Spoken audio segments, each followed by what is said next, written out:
Hi, I'm Nick from Chef's Compliments, your personal chef service across the UK.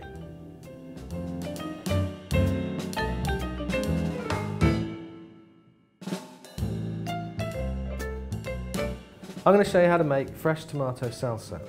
Let's start with the tomatoes. I think if you're doing a chopped salsa as opposed to one that you've pureed or blended, it's important that it looks really nice. So you need to be careful that everything is a similar size and shape so that when you put it on the plate it looks attractive. So we are going to concasse these tomatoes.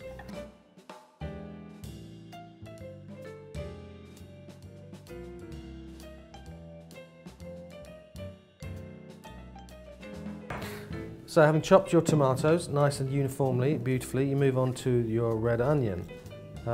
Cut it in half and then peel it, because it's much easier to peel half an onion than it is to peel a whole one. Trim off the top, trim off the bottom, but leave some of the root intact. Then you want to make slices from the root to the tip, but not cutting all the way through. Turn it 90 degrees and cut across those slices, and you get your beautifully diced red onion, which will match nicely with the chopped tomato. Now, chilli.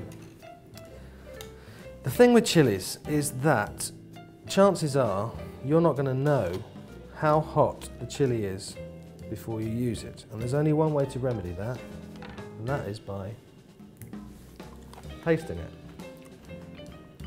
Then you know how hot it is. I would suggest scraping the seeds out unless you like your salsa really nice and hot, because most of the heat, the real burning heat, will be in the seeds and the pith. Then take your half a chili, and again, same kind of thing, slice it lengthways and then slice it across. So you've got smaller dice than the onion and the tomato, but nonetheless even and uniform across the chili. I'm going to change knives now. So there's the onion, the tomato and the chili. To that we're going to add some finely chopped coriander, and now garlic. Now, depending on who you ask, they'll say salsa should have lots of garlic, or they'll say salsa should never have garlic. Their opinion is strongly divided on this one.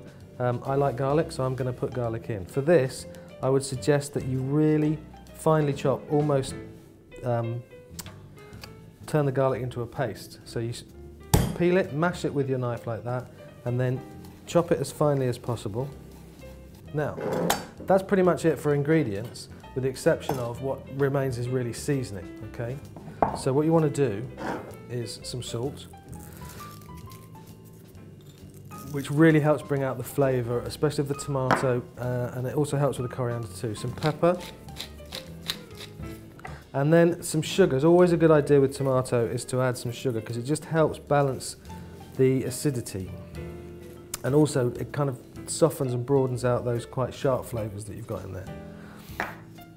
A little bit of red wine vinegar, and I mean a little bit because it's quite a strong taste. You don't want to overpower what's already in there. What you're trying to do is just lift and accentuate the flavours that are in that bowl. So just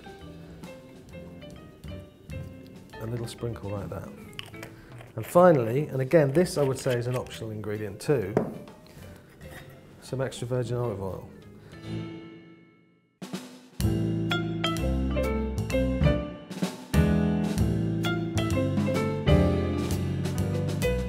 So get all those ingredients well combined and have a taste.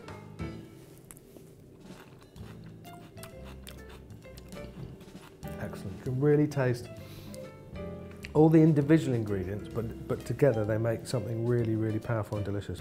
But you can taste the tomato and the coriander and the onion and everything. So there you go, fresh tomato salsa.